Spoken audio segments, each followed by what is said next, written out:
From the studios of Farm Journal Broadcast, this is AgDay.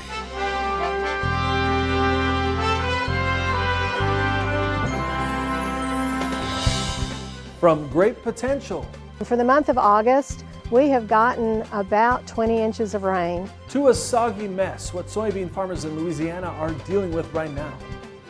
As growers in neighboring Texas survey what's left of their crops. You're looking at a crop that got French fried in the summer. High heat and drought continue to batter the West. We just didn't have the water available for them. The weather pressures facing many producers as we roll into harvest right now on AgDay. Good morning, I'm Clinton Griffiths. Happening right now, record-breaking heat, wildfires, and threats of power outages continue to impact western states, including California, Utah, and Montana. Now, in California, people are being asked to conserve power as the heat continues. 10 cities in the Golden State setting all-time high temperature records earlier this week. And the heat wave in the state is expected to last through today before much cooler and wetter weather arrives. A new drought monitor showing the ongoing impact that high heat has had out in the west. Most of the area didn't see any precipitation this week, leading to drought expanding in Montana and northern Wyoming. 68% of the West is now in a drought. And it's not just power, but people in California are being asked to cut back on water use. The State Water Resources Control Board saying people use more than 10% less water in July, but that's still far below the 15% the state's governor requested last year. AgDay's Michelle Rook reports on how this is impacting farmers in the state as key reservoirs used for irrigation continue to dry up. Clinton, lingering drought in the #1 agricultural state in the nation has continued to cut into fruit and vegetable production this season and forced farmers to make some tough decisions about how to allocate their scarce water resources. Now, in the end, many have left some of the highest priced land in the country idle while they wait for rain. Daniel Bays farms about 3,000 acres about 100 miles south of Sacramento. He raises a variety of row crops and higher value specialty crops like canning vegetables and fruits, plus walnuts and almonds. With continued record-setting heat and drought in California and the lack of water for irrigation, he only planted half of the 600 acres he normally would devote to tomato production. The price is up on tomatoes, so it'd be a good crop to grow this year. We just didn't have the water available for them. Instead, he left those acres fallow so they could allocate the scarce amount of irrigation water to higher value fruit and nut trees. However, Bays was forced to take 170 acres of high dollar walnut and almond trees out of production early as well this year. Just with what their production history had been, what our input costs were going to be, and being short on water, we made the decision to pull those orchards out early. And as soon as we finish almond harvest this year, we have a 60-acre field and another 75-acre field of almonds that will be coming out. Bays says the trees in his orchard usually take about 7 to 8 years before they are producing enough to start paying back on their investment, and their lifespan is typically about 25 to 30 years. So to lose that long-term investment is a tough financial hit that will cost him for seasons to come. Bays adds that on top of the drought, the local and state water restrictions they have in place have been getting much stricter over the last several years due to increased environmental regulations. That's making it increasingly a tougher challenge to keep farming in the state. AgDay weather, brought to you by AGI Nico. AGI Nico dryers have an average of 1 to 2 pounds heavier test weight per bushel than screen dryers. They can also save you 30% on average in fuel savings. That's money in your pocket. Visit aggrowth.com/Nico for more information. All right, thanks, Michelle. But there is some good news. The heat may be breaking soon in the west thanks to a tropical system off the California coast. Meteorologist Matt Yurosavik joins us with an update. That's right, Clinton. As we take a look at our latest drought monitor, we want to rewind a month, go through the motions here and kind of show you how things have evolved. It's been extremely dry in parts of Texas and parts of the Southwest, especially the San Joaquin Valley and even Utah. But now we put this into motion here. Notice what's happening. More of that monsoon rain really started to erode those drought conditions in the Southwest. And lots of rain across Texas over the past few weeks have slowly started to improve those areas of drought conditions as well. And we've even seen more rain that will be factored in next week's drought monitor along parts of the Northeast, slowly helping drought conditions up in southern parts of New England. And more rain is expected there across the southeast and into parts of the Mid-Atlantic and Northeast, as well as parts of the Mountain West. And right through the middle of the country, a little bit less in the way of rainfall, but notice where we're looking at the next 10 days, much of the east and parts of the northern plains dealing with even more rain, helping some more of those drought conditions over the next couple of weeks. And this is mesmerizing to watch. Joe DeBrouwer of Blenheim, Ontario, harvesting some tomatoes, and this cool machine sorts the good from the bad. Joe says the machine has sensors which read the color shades and decide which tomatoes go through. It's pretty cool. I'll have more on your forecast coming up.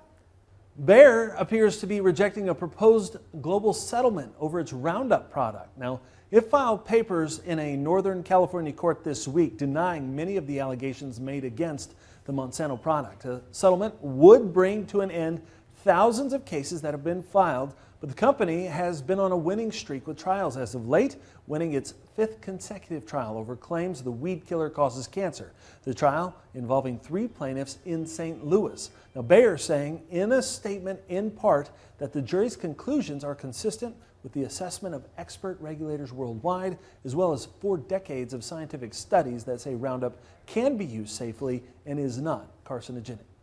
After rising on Wednesday, wheat traded lower on Thursday. We'll dig into the latest market moves coming up next. And later, the harvest season should be off to the races in Louisiana, but rain and wet weather is slowing progress. We'll check on the crop today in the country.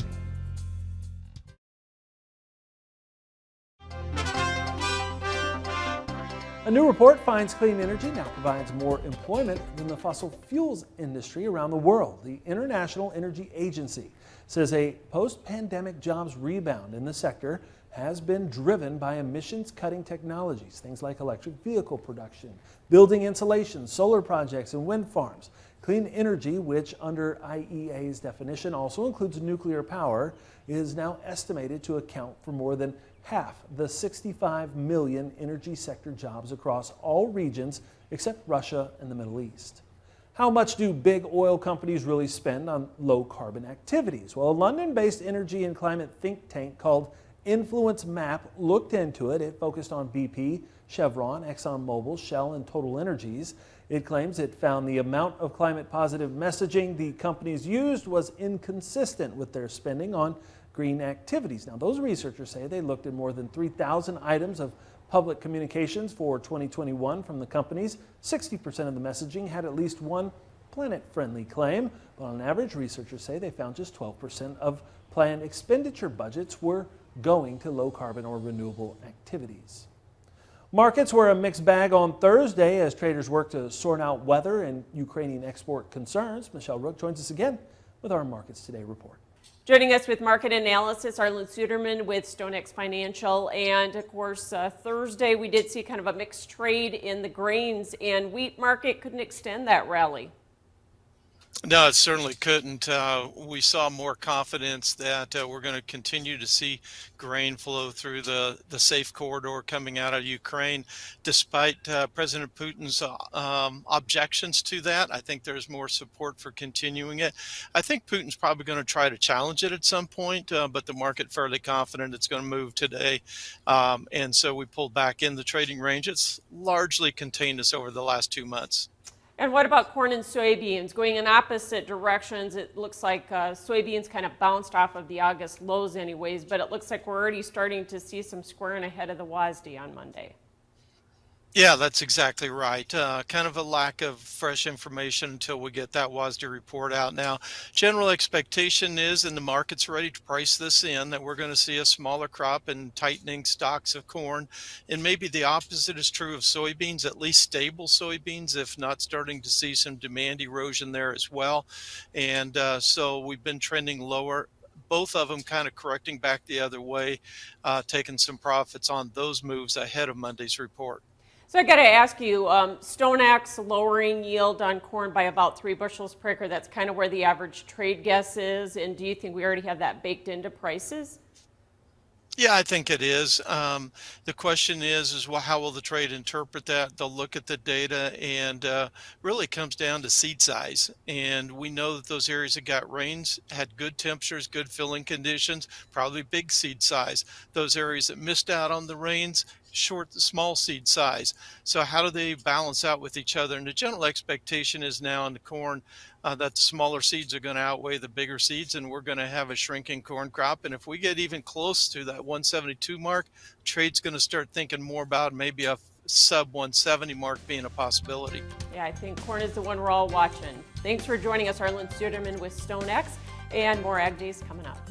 Contact Arlen Suderman by email at arlen.suderman@intlfcstone.com. Ag Day is brought to you by Endzone from Farm Shop MFG, which allows you to rehydrate your soybeans from 10 to 13%. On a 20,000 bushel bin, that's an extra semi-load added to your bottom line. Order your Endzone fan now and get 13% off while supplies last.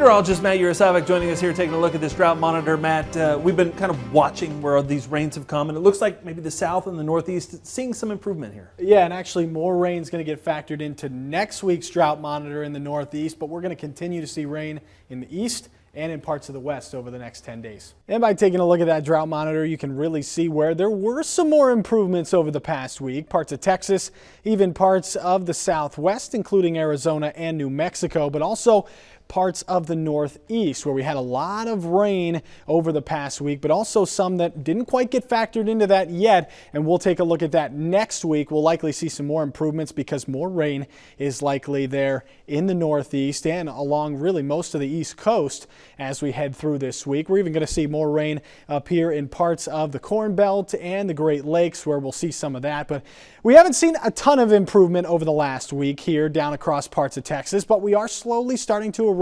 those drought conditions, and we'll continue to see that. With the way that this jet stream pans out, it's going to be more active as we head over the next week, and you can really see why. Through the weekend, you get this cutoff low here that starts to form and move down through parts of the Great Lakes. That's going to keep things very unsettled, not only in the northern plains and the Great Lakes there, but also across the east coast as another storm kind of meets up with this. So lots of precipitation out here in the west, but a little dip in the jet stream back in the west there. That is going to create more unsettled weather, especially for the second half of next week. Meanwhile, staying hot and dry through the middle part of the country. And this storm system here is going to have a lot of energy to work with. This cutoff low bringing a lot of showers, maybe a few thunderstorms. That energy gets out of here pretty quick though, and it's not as quick of a mover. This is actually the storm system back here getting going, this cold front, and then this low pressure system dropping out of the Rockies is going to eventually work its way up into parts of the Great Lakes and kind of mesh with this system here, and that's going to form a couple days of some scattered shower and thunderstorm activity across the north central portion of the country and then slide eastward through the early part of next week. Lots of rainfall with this as well along that front, and then more rain moving up, tropical rains moving up from the south, and we'll continue to track all of that right here on Ag Day. That's a look around the country. Now let's take a look at the weather where you live. White Oak, Georgia, heavy rain and thunderstorms, a high near 84 degrees. Heading to Rapid City, South Dakota, cloudy with periods of rain throughout the day, high near 58 degrees. And Selma, California, excessive heat warning in effect, a high of 106. From too little rain in Texas, where cotton fields burned up this summer, to too much rain in Louisiana as farmers rush to bring in the bean crop. The weather challenges of 2022 in the country. Got equipment to sell privately but tired of scams and hassles? Visit machinerypete.com and click Sell Mine. MachineryPete.com, the simple and secure way to buy and sell equipment online.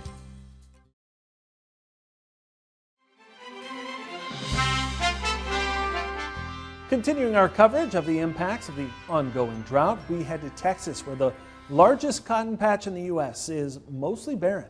The Texas Farm Bureau takes us to the High Plains area, where the crop has been decimated by drought and extreme heat, and recent rains were too late to help. We're in the middle of what's known as the world's largest cotton patch. This isn't the first drought that we've been through. It's the most significant one that we've been through since 2011. We had a wonderful harvest season. We had a tremendous crop last year, but the rain just has shut off almost completely. My name is Alan West. I farm with my wife, Amy. I've been farming since 1991. It's just been dry and hot and windy. We had no profile moisture going into the year. We had nothing from the winter. Our water's going down on our wells here, and so the corn behind me, it's just not very good this year. My name is Alan Monroe. I'm from Palmer County. I've been farming for about 40 years. Came back after I got out of Texas Tech, came back in 1982 and started farming with my dad. We raise corn silage, wheat silage, and sorghum silage for dairies and feed yards. Normal year, it's lush green this time of the year. It's probably anywhere from 12, maybe even 14 foot tall. Big old ear, all the kernels are fully developed. And as you can look behind me, I mean, it's not even 4 foot tall. It has a real little ear on it, and it won't make very much tons. Most of the dryland fields that you see in and around the area, there's no plants whatsoever on them. They didn't get established. This field that you're looking at is unique in the fact that we did get it established, and we did get it started, and we did have hope, but that hope dwindled as the summer and the drought continued to linger. You're looking at a crop that got French fried in the summer. We need a lot of rain to replenish our aquifer, and we haven't had that in a long time to do that. We'd be great if we could get 12 to 15 inches a year, and here lately we've been averaging 6, 7, and a lot of times we get our rain, we get 3 or 4 of that in one rain. You know, it helps for that while, but then this year went right back into the 100 degrees, the wind blew, so what rain we got, it didn't last very long because it blew it all away. I gin at a local co-op gin. Last year, almost 200,000 bales was ginned. This year, we're looking at 5 to 8% of those bales. We just are anticipating better times ahead. This is part of what we do. This is farming. This is cotton production in West Texas. For us, it's all about staying in business and sustaining production agriculture, because we are here to meet the needs of our country and provide the food and fiber that the general public needs.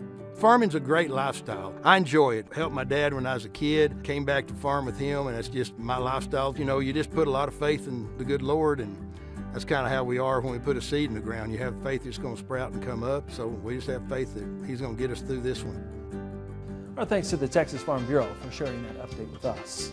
Up next, those late season rains aren't helping Louisiana soybeans either. We're off to check on harvest in the country.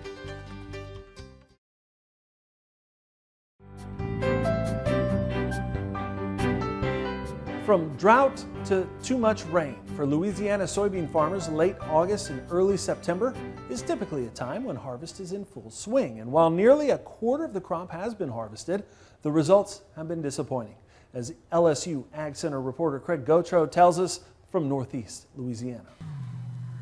It's a familiar sight across much of Louisiana. A wet August has caused significant damage to soybeans in the state, which is Louisiana's largest row crop at nearly 1.2 million acres. For the month of August, we have gotten about 20 inches of rain, and that's probably, if you think about, a third of what we would normally get in a year. To achieve the highest yields, recommendations are for Louisiana farmers to plant their soybeans in early April.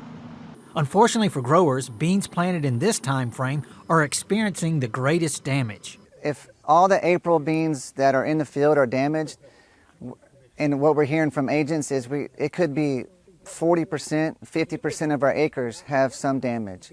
Farmers continue to harvest beans when the weather allows, but because the beans are already damaged to some degree, the price they are receiving is reduced. In the case of damage, it's not a matter of they discount bushels, they discount off the price. So when you start getting up a good bit of damage, it's $1, $2, $3 per bushel less price for that damaged bean. So Mosley has heard stories of some farmers discounted even more. One farmer took a truckload to the elevator and it had 55% damage, and they did take it, but they paid $4.25 per bushel. This is a steep discount from the $14 to $16 per bushel market price for soybeans with minimal damage. More bad news for farmers is that drier conditions won't develop until mid-September. With the LSU Ag Center, this is Craig Otro reporting. All right, thanks, Craig. And that's all the time we have this morning. We're sure glad you tuned in. From all of us here at AgDay, I'm Clinton Griffiths. Have a great day. Have a fun time.